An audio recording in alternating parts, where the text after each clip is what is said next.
My name is Benoît Rouillé. Welcome again. And today we are going to talk about methane emission of dairy cows with three different topics: measuring, predicting, and reducing. Is it easy or not to implement? To help me today, especially with the chat and your questions, Caroline is here. Hello, everybody. And yeah, we're going to spend around 1 hour together on this topic. So I'm working at the Idele, the French Livestock Institute, and I have a few basic and general information today for you. So how to use Click Meeting, which is the platform we are using now. Please choose the right browser to attend the webinar with Chrome or Firefox or Opera. In case you have sound problem because of internet speed or whatever, you may attend the webinar by phone, and the phone number and the code of the meeting are available in the email you received. Display your browser in full screen. You can click at the top right of your browser on full screen. And of course, if you have any question during the presentation, you can write your message in the chat box in the bottom right of your screen. And just to let you know that the chat is moderated and questions will be asked at the end of the presentation. And of course, if we are running out of time and there's a lot of questions, there will be a selection. Presentation and recording will be soon available on the internet for both projects. So just to let you know that this webinar is recorded. And if you have any difficulty in using Click Meeting, you can write a message to Susanna. She is also part of this webinar, and you can start your message with her name, and she will try to help you if you have any issue. Just a small reminder, in an introduction to both projects, so Climate Farm Demo and Climate Smart Advisors. Climate Farm Demo, it's 65 partners from different origins and different organizations located in 27 countries. The plan is to accompany 1,500 pilot demonstration farmers and to make 3 more times events on farm, and also to co-create new practical solution in 10 living labs. And so it's almost 250,000 actors engaged in peer-to-peer learning. So our ambition is to implement, demonstrate, and uptake climate-smart farming practices across all EU to reduce greenhouse gases emissions significantly, and so to achieve the EU climate target plan. So Climate Farm Demo is really focusing on what happened on farms. For Climate Smart Advisors, of course, the final target is the community of advisors. It's also 27 countries with 75 partners, a lot of operational groups, and a lot of climate smart advisors, almost 1,400. And all these advisors are put in together through the animation of coaches, 140 coaches. I'm also one coach about methane in France. And the main role is to improve our capacity building through extensive peer-to-peer exchange, to produce training live and online, like today, for instance, and to bring all the methods related to the decrease of greenhouse gases. So this is a brief overview of both projects, and just to let you know that there's a third one in preparation, in evaluation, in fact, which is called Climate Smart Research, specifically focusing on research station to try to, once again, have the full image of what could be achieved between the farmers, the advisors, and the scientific research. And so I know there's a lot of other conferences proposed during this special week because it's a knowledge exchange week for both projects. I hope you already attend some, and there are more to come during this week, so I invite you to join them. And on cross subject between all these projects, there are 12 thematic areas with a thematic leader for each. I am the thematic leader of additive for reducing enteric methane emissions, and you can see that there's 11 more. Once again, feel free to ask and to contact them if you have any questions.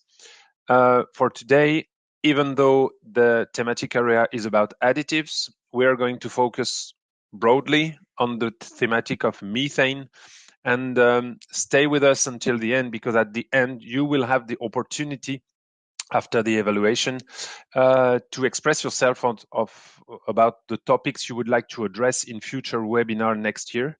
And so your proposals are more than welcome at the end of this presentation.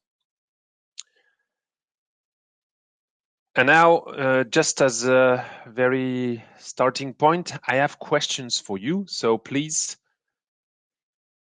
fill this questionnaire. You have one general question and question about methane. And I think the questionnaire is now open. I will give you just 1 minute to do it.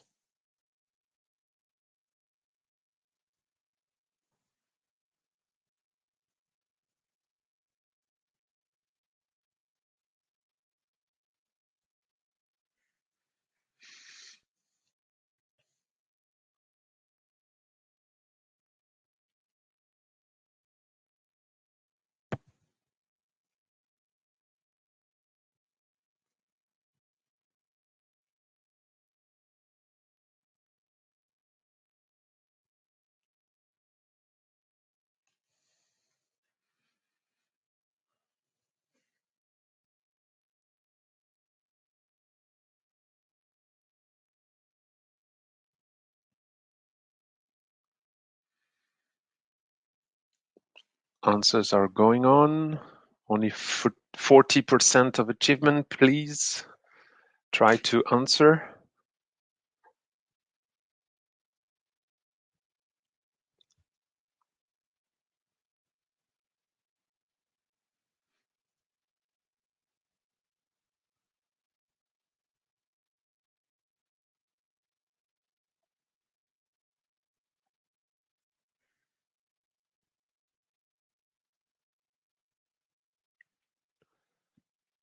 Let's try to reach 75, 3/4.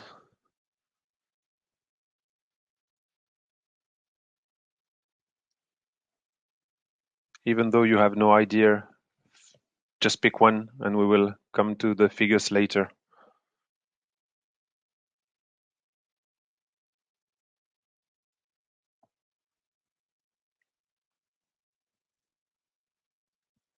All right, I will stop in 20 seconds.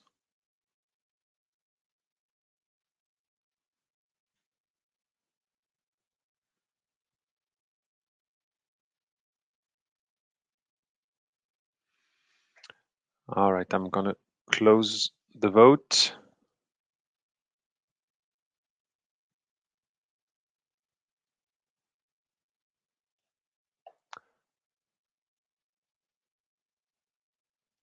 All right.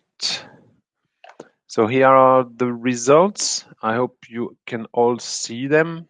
So there's almost not almost a perfect split, but a split between researchers, advisors, and others in the audience. For the first technical question, methane is a greenhouse gas like CO2 or N2O, nitrous oxide. And in fact, the global warming power of methane is 28 times the one of CO2. So congrats to the majority of you. You are right. This one, 273, is nitrous oxide. And this one, which is very, very, very high, is the one of the SF6 technique, which is a tracer gaze that can be used also for measuring methane emission. We'll come to that later. The large majority of the methane is eructed, so comes from the rumen. So once again, congrats to all of you. Just a small part is due to feces, around 5% on average. And so on average, a dairy cow emits approximately 400 grams of methane per day, but it can be highly variable depending on the diet, on the dry matter intake, and other criteria about digestibility of the diet. But on average, you can use this figure. So thanks for this very first quick questions. I come back to the presentation, and we will start with a general view about greenhouse gases. Just a reminder in 2 slides, but agriculture is approximately 10% of the greenhouse gas emission in EU. And considering only this share, when you look at the diversity of emission in this share of agriculture, enteric fermentation due to methane, in fact, is approximately half of it. So it's important to address this methane emission and to try to reduce it. And as we are all raising cattle in our Western countries or European countries, this share is quite stable between countries. And so we are somewhere here in the way to reduce greenhouse gases emission, and above the zero, you have the carbon sequestration trends. The goal is to reduce greenhouse gases emission by 55% in 2030. We are on the right way, but still we have to do something more, do something else to reach the goal. And after that, we will have to continue until 2050 to have a balance between emission and carbon sequestration. It will be very difficult if we do not address methane emissions. And so just a very final methodological slide. The product approach leads us to express the carbon footprint in kilogram of equivalent CO2 per kg of product. And it could be different between carrots, grapefruit, cereals, milk, poultry, beef, and it can be also, the figures can be different. However, you do not have the same amount of nutrient in a carrot than in a portion of beef. So this has also been taken into account when you consider the human diet. And you have 3 scopes considering this carbon footprint. The scope 1 deal with the direct emissions. The scope 2 add the indirect emissions due to fossil energy. And scope 3 take the other indirect emissions through the factories, through the transportation to your plate, in fact. So more and more, we will have to deal with the scope 3, which is the most relevant one when you want to address the emission of all our food. And just a brief example in France, for instance, looking at greenhouse gases emission in France, you have all the gases, the energy, other kind of emissions, transport, buildings, bovine production, which is 10%, and added to other agricultural sector, it's around 18%, also industry and so on. So you can see that all agricultural system is approximately at the third place of emission.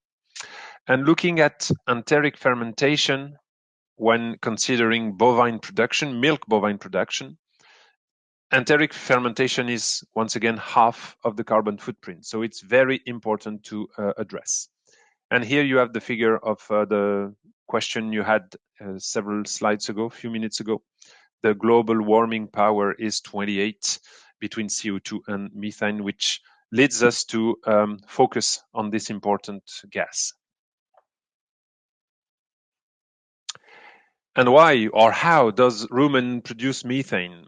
In fact, here you have the simplification of the process. You have the intake of roughages, concentrate, all the diet by the cow. And once in the rumen, plus the phenomenon of rumination, the bacteria degrade roughage and concentrates into VFA, so volatile fatty acids, using the help of microorganisms in the rumen. This leads to produce also CO2 and H2. And a part of this H2, dihydrogen, produced during the fermentation process is converted in methane by archemethanogenesis. a kind of microorganism that have the opportunity or the capacity to use the hydrogen and transform it into methane. So methane is you cannot erase all emission of methane, otherwise you will not work with the ruminant anymore. So we will always have methane coming out of the ruminant. The question is it possible to monitor and reduce their emissions? And just last physiological issue, it is not straight during all the day, the methane emission of a dairy cow. Here you have the hours during the day, and here you have the emissions in gram per hour. And you can see that it is quite variable depending on different periods. Eating period after milking time will lead to increase the emission of methane, of CH4, because you will bring some food in the rumen and the bacteria will start to work, and then a pike of emission will be observed. So it's not something straight, it's really biological and depend on how much the cow eat and when she eat and so on. So it depends on her general activity.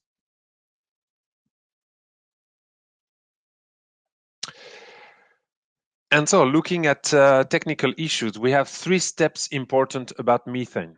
We know now how to measure it. We almost know in a good way how to predict it, and we also would like to reduce it. And we will go through these 3 items, and I will give you some examples of the different techniques. So there are some reference methods for measuring methane emissions. The first one is the respiratory chamber, which is a continuous measure in a chamber with controlled air fluxes. It is the gold standard for the scientific research. Nevertheless, you can put only 1 cow in 1 chamber. So it's not possible to have a lot of phenotypes using this technique. And the CH4 is expressed in gram per day. You have to measure the concentration of methane, and you also have to know the air fluxes in this chamber to make the right calculation. So it's very expensive, it's very human time demanding, and you cannot put a lot of animals in this kind of structures. The second one, the one with the very high global warming power with the SF6 technique. In fact, it's a gas collection harness on the back of the cow, coupled with a bolus, which is put into the rumen with SF6, and the release rate of SF6 is known, and capture rate collected at the nose of the animal to be harvested here in the harness. And there you know everything about the SF6 because it's controlled prior to the experiment, and you, after the experiment, will be able to measure the concentration of CH4. It has been developed mainly to make some measure during pasture period, but it's also expensive, it's also easy to break, and it has a lot of disadvantages. And of course, these 2 first techniques, it's almost impossible to use this in real life for farmers. The third one is the green feed. You have one here. It's an automatic feeder coupled with gas analyzers and sensors, and you are able to measure at the same time methane concentration and air fluxes. And so if you have enough visit of this tool during a day for a cow, there are some models that can estimate the emission in gram per day. And so this is the one actually which is the most used for scientific purposes, but also for tests on farms, on real farms. So 3 techniques with advantages and disadvantages, but not always easy to implement. And the last 2 ones, where you have spot measures for methane concentration in the erected air during the measurement time. The first one is the laser methane detector. You have to put an operator measuring live at the nose of the animal. Like here, maybe you can see the little green spot on the nose of this animal. And one measure should last at least between 3 and 4 minutes to have something good. It is very time demanding as a technique. And the last one is in the milking robot or automatic feeder. You can put a sniffer, and each time the cow come for eating or milking, you can register once again a concentration of different gas like CO2, CH4, and sometimes also the water in the air. It's located here at the nose of the animal with little tubes, but the whole machinery looks like this. So we have a lot of techniques for measuring, but it is very time demanding or expensive, and you cannot have a lot of phenotypes and characterize the emission of the cows. So maybe we can use prediction. And prediction is you use an equation for prediction of the methane emission of the cow. The first one is you start from the diet and intake. And here we have an equation published in France that we are using, and methane emission expressed in gram per kilogram of dry matter intake depend on the dry matter intake itself, on the body weight and the live weight and the concentrates. And so using the diet, you can estimate the methane emission of the dairy cow. Of course, it's difficult to take into account all the diversity of a diet over a year or between systems in different climatic zones, but still, it's a generic one. The second one is you want to use something in the milk to predict methane emissions, some proxies, like fatty acid profile. It is a good proxy that can lead to express the methane emission in gram per kg of milk. And one example here with the Weil equation is to use the fatty acid with a chain with less than 16 atoms of carbon coupled with the milk, and you can have a good estimation of this methane emissions. And the last one, using the MIR milk spectra, can also lead to a good prediction of methane emission. And then you just have to have the milk spectra during the milk recording period, during the milk recording activity. You have the milk spectra and you have an equation that can predict methane quite well. Still, there's a little bit of variability around the perfect prediction, but it has been improved, and it will be in the future also by adding other data. So the prediction is also interesting. And the last one is reducing methane emissions. You can use a lot of levers available. The first one is you can act on the herd. This figure I will develop is based on this scientific publication, and I invite you to read it because it's really interesting. You can have a first genetic approach by breeding low emitter animals, or by improving our knowledge on genomic information to go through selection. And so the genetic will be part of the solution for the future to reduce methane emissions, of course. Here you have the rumen of this first cow, and we will make a zoom to see what happened in there. In the rumen, it's an anaerobic part of the cow with a liquid here at the bottom and a little bit of gas at the top.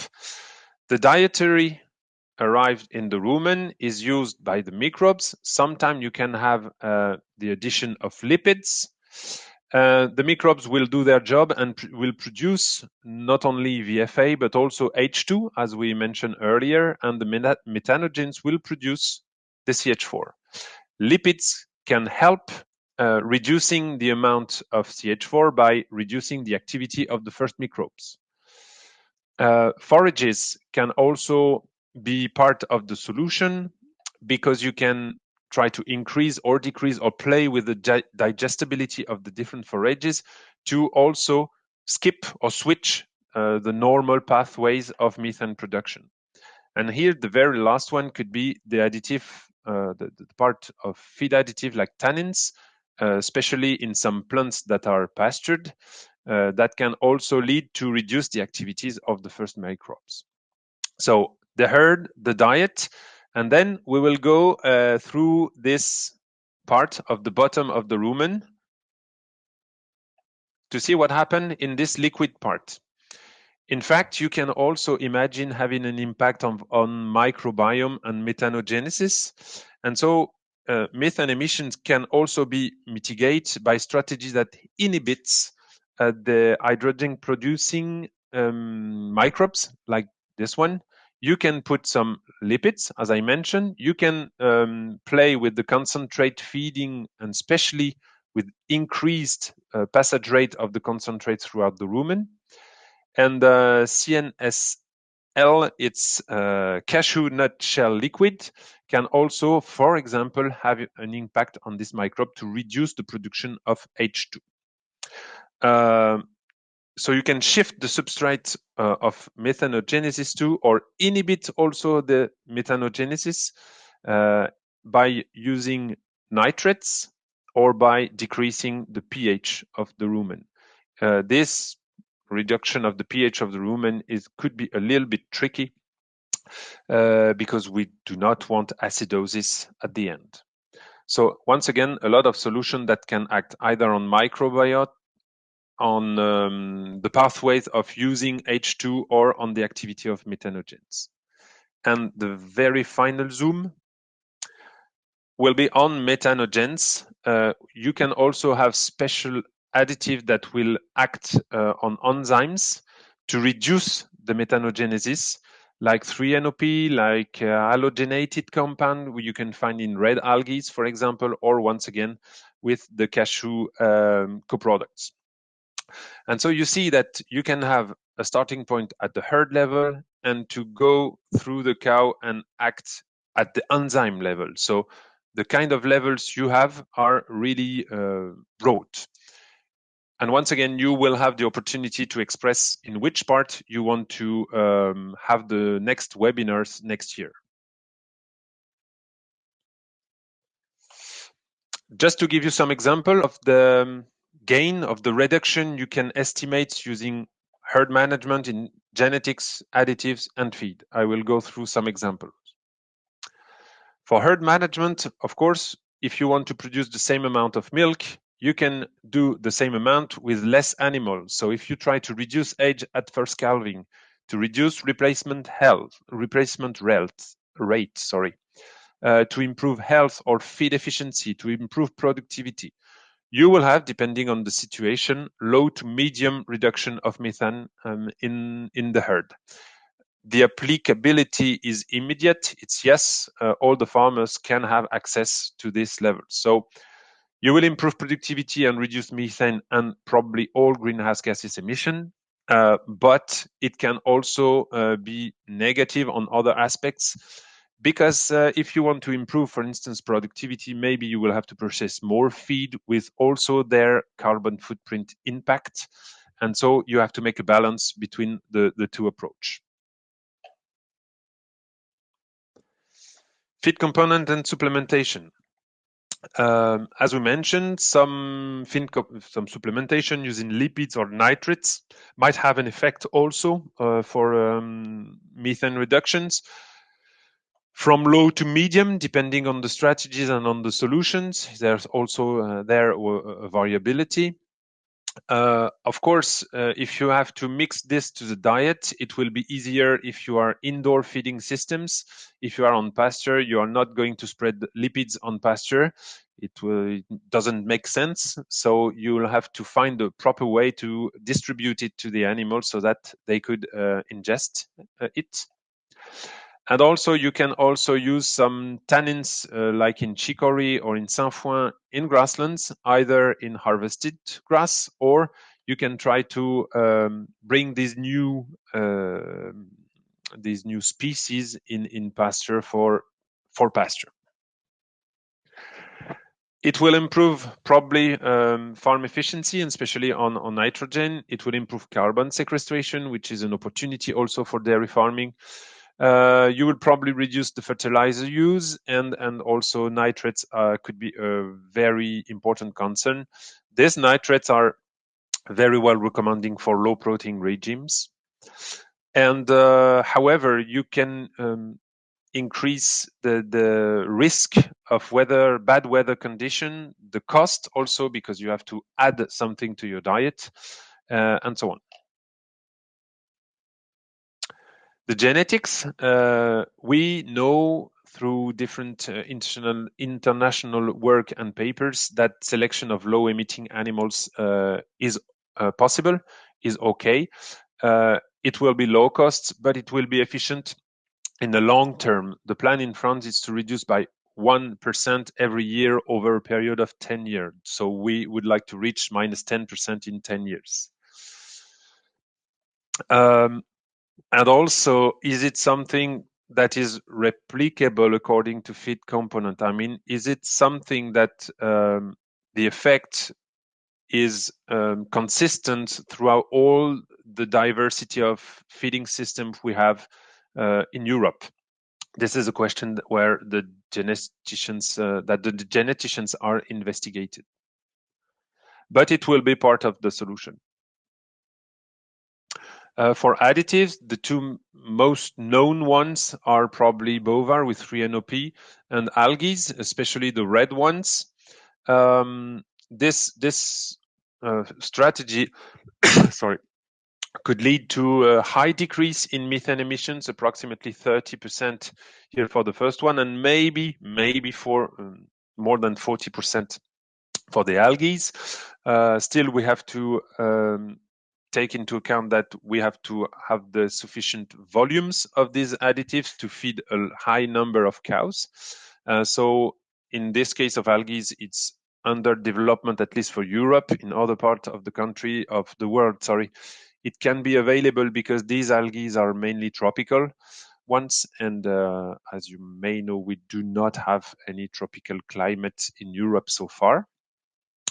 Of course, once again, when you have to feed your cow with this kind of additives, it's better if they are indoor because you'll have to mix to the diet. It's not possible to use it on pasture for the moment. So it's efficient, and for the moment also the health authorities said that there's no residue and no effect on health. However, some might be toxic if you have if you go too far. There's a question about farmers and consumers' acceptability also. And what about the potential of production of the algae, for example? It is a big question. We investigate this in France with our local algae. And however, we are in competition with human nutrition and cosmetic world. And economically, we cannot face these two valorization. I invite you also to read this Global Research Alliance from 2021. You will find this very good summary of mitigation for different kind of additives, going from some direct fed microbe strategies to biochar, microalgae, monensin, tannin, saponin, essential oils, nitrates, asparagopsis is the red algae, and the 3-NOP.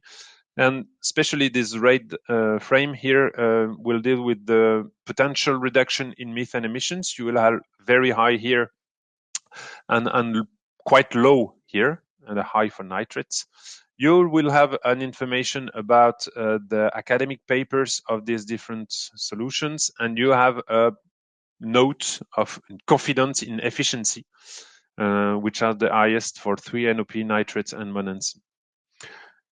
Please be aware that the regulation issues might be different between different parts of the world. And for instance, monensin probably is used in America, and it is not used in Europe because of regulation issues.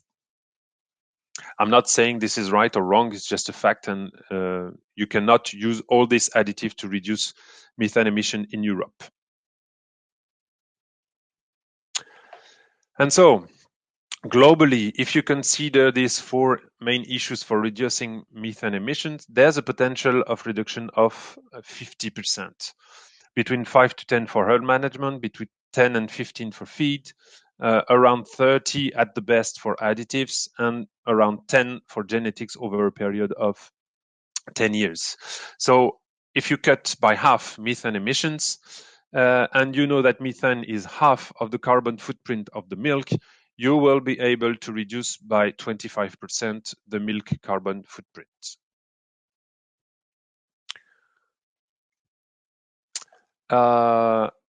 Just a few more information. There's also another book that you should read about agricultural methane, coming from the Animal Task Force. It's a policy brief from the Animal Task Force, and you will have all the information required in this document. And this task force deals with events created for creating a dialogue between scientists, policymakers, farmers, and industry representatives. So it's a group where you can reach all the different stakeholders. And thank you for attention. And now I am ready for your questions.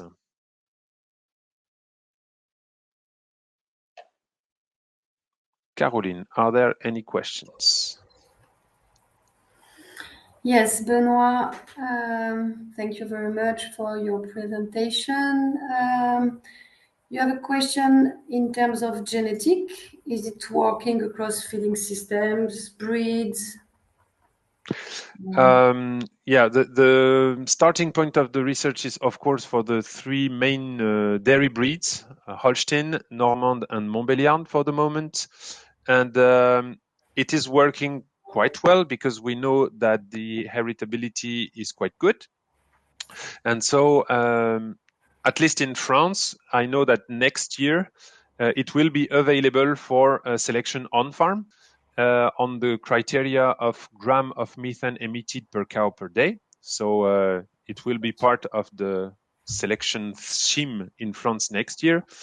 However, we are still investigated a more general index about methane, taking also into account fertility, longevity, production over a whole career of the cow. And so we will switch from something that is quite simple and immediate to something about the career of the animal, but it will be ready, I guess, in 5 or 10 years. But yes, it's already available, and it's also available in other parts of the world. Okay, thank you, Benoît. Another question. Can you comment on the recent publicity on HALA and the use of 3-NOP? Is it? I can. Is it my role to comment? This is just a brief comment. There's on the one hand there's the consumer, and the consumers say in UK, okay, we are concerned about using a chemical feed additive for reducing methane emissions. This is the first view. The second view is all about regulation. The EFSA, so the European Food and Safety Agency, has also communicated about this and gave the authorization to use this additive for dairy cows during their lactation, and say that it's safe and no problem on health, no problem on milk, and so on. So I don't know which one is the most important. On the one hand, the public power policy say that it's okay, but on the other hand, the consumers say, okay, I don't want this. All I can say is maybe they should talk together and try to see if their fear are right or not. Yeah. Thank you, Benoît. You say persistent for the additives, but people had heard that it should be given to the cows every 4 hours. Is it a wrong information? Or? No, most of the additives have to be fed all day long. Maybe not all 4 hours, but it has to be available in the diet all day long, which leads us to say that it is difficult to use additives when the cows are on pasture for a long period. And so you have there two strategies. You can use boluses, which is the first one, and the additive will be released in the rumen throughout the time. It's one option, but it's not ready for the moment. The other one is maybe we can find an additive that can be fed only 2 or 3 times a day during the milking period. That's another opportunity. And also you can imagine on pasture some self-feeding strategies. Why not with leaking minerals and so on? But they're right. Most of the additive have to be consumed all day long if you want to maintain the efficacy for methane reduction. It's easy to understand throughout the different explanation I had on dairy cow. If you put one shot of additive, then the rumen will deal with it, the microbe will deal with it, the methanogenes will deal with it, and then you will have no more H2 to produce the CH4, and that's it. Okay. We have another comment about the scandal in the UK at the moment caused by Bovard. And has there been any progress on a vaccine against methanogenic bacteria? Yeah, this one I can see that comes from Richard. I know that some teams are working on that, but I don't know if we only know 1, 2, or 5% of what happened of the microorganisms of the rumen. Some papers show that it can be full of promise for the future. For the moment, I think it's not ready at all. Maybe it will be in the near future, but I would not use this one as a top priority for the moment. We do have other levers to implement. And maybe if this one is available in 5, 10, or 15 years, we will be happy to deal with it at that moment. But yeah, for the moment, I think it's not ready. Okay. Question: if you know if Bovard effects on methane emission or cow health have been tested for long-term trials, for example, a period of 12 months?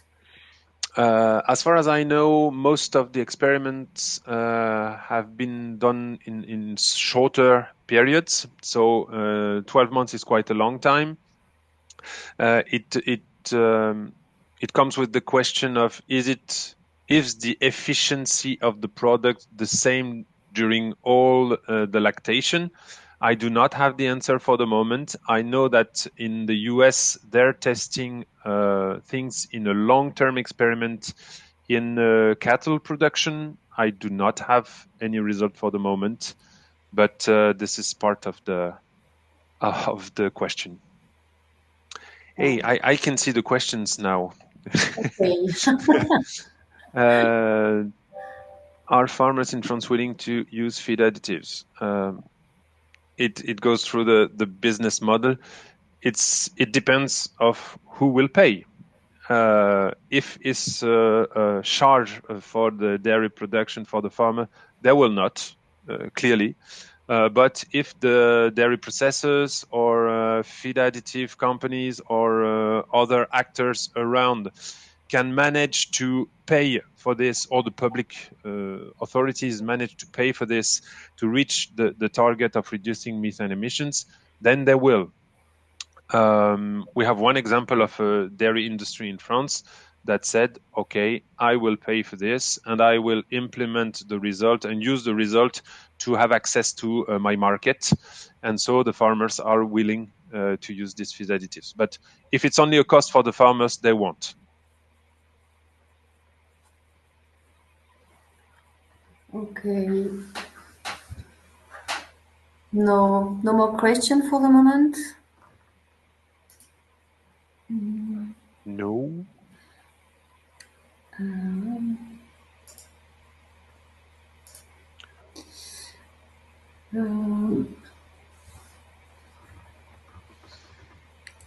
So do you see the Yes.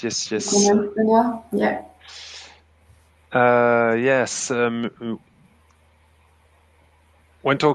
question is, when talking with farmers and advisors, you can also hear that methane is not a big problem because it's a short life in the atmosphere and because we have fewer and fewer cows, and that we can, for example, plant trees and have permanent pasture. Yes, methane is a short life gas in the atmosphere. However, it has a high global warming power, as I mentioned at the beginning of this presentation. And if we manage to reduce methane, it will have a quick influence, a very immediate influence on global warming. However, I agree, if you look at long term, then CO2 is very much important than methane. So methane, I should say, is a very fast action if you want to deal with climate change. And if you look further, if you want to manage climate change, then you will have to focus on CO2. And as I also mentioned, ruminants will always emit methane. This is part of their nature. We can reduce it until a certain point. Otherwise, there will be less and less animals.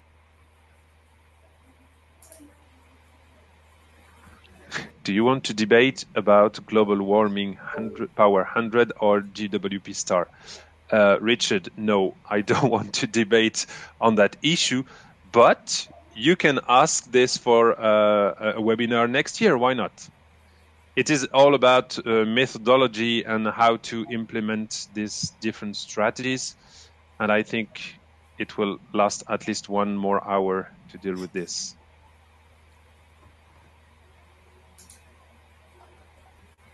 For the moment, the international standard is GWP over 100 years. So let's keep this.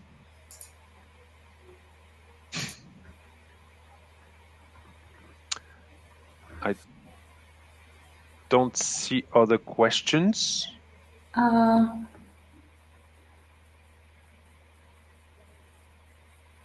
You have will farmers or processors have to confirm or have to print on the label that the additive is used in the cow's diet? Anyway, they can use only additives that will be part of the positive list and for one specific use. So yeah, they have to be clear about that. The traceability of the feed is clear. There's no point on that. And most of the time, when using this kind of feed additives, it's also because they want to sell the saved carbon on the carbon market. So yeah, they will have to express things and to show things.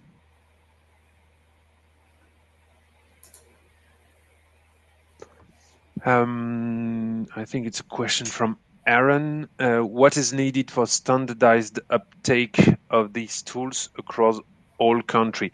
When mentioning tools, are you mentioning additives or tools for calculation of carbon footprints? Sorry, Aaron. Yeah, there are some other countries around additives. Okay. What is needed for what is needed is scientific knowledge. We have to understand better how the solutions work, why they work, and then what can be expected from this scientific knowledge. After that, we have to understand if it's practical for the farmers, if it's easy to use, easy to implement, and safe for everyone. And concerning your last questions, yes, in other parts of Europe, some technologies are already used, like the algae, for instance. The 3-NOP is also used in large parts of the world. In Europe, you can use, for instance, 3-NOP for lactating animals only, but in other parts of the world, for beef cattle, it's also authorized. So you the base of everything is the scientific approach and meta-analysis and publication of results. And consumer acceptance. Thanks, Tom. And finance, of course. We already mentioned this in different exchange. And from Tom also, what would you say to a farmer with cows who is unwilling to take action to reduce methane? I don't know. I don't know. Maybe it's, in fact, when giving some advice to the farmers, you have to find the right angle. And if methane is not one, then choose another one to try to improve its system and to make his system more profitable. If it's not about methane, then you can use another issue, another way to go through this advice, and then probably methane will also decrease using another angle. Another question from Haran. Is there partnership between the stakeholders advancing feed additives for carbon and the wider pharmaceutical industry? I don't know. It can also, we can invite them, the feed additive industry, in future webinars if you would like, and ask them directly. I don't know.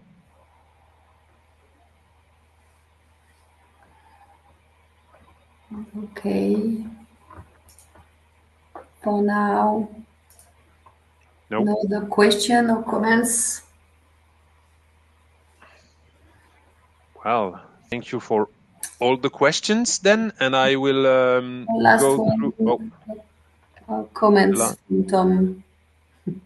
Well, thank you, Tom, and I hope my English was also good.